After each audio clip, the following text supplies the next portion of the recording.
Reaction of acid with metal.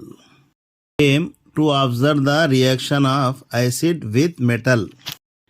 Material required: test tube, delivery tube, glass trough, candle, soap water, stand, dilute HCl, car. Precautions: the first end of the delivery tube should not be immersed in the reactants. Fix the cork tightly. Should not touch the chemical with hands. Care must be taken while handling with the glass items. Keep a bucket of soap, water or ordinary water at the working place. Procedure: set up the apparatus as shown in the figure.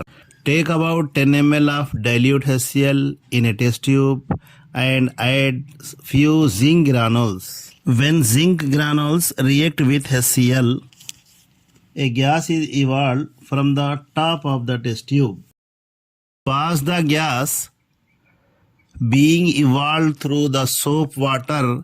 Bring a burning candle near the gas filled bubbles. Observations: we observe a gas is evolved inside the test tube. If we pass this gas through the soap water, bubbles are formed. When we bring a burning candle near the gas bubbles, we hear a puff sound. This puff sound indicates that the gas evolved is hydrogen. Conclusion: when acid reacts with metals, hydrogen gas is evolved. 2HCl plus Zn gives rise to ZnCl2 plus H2.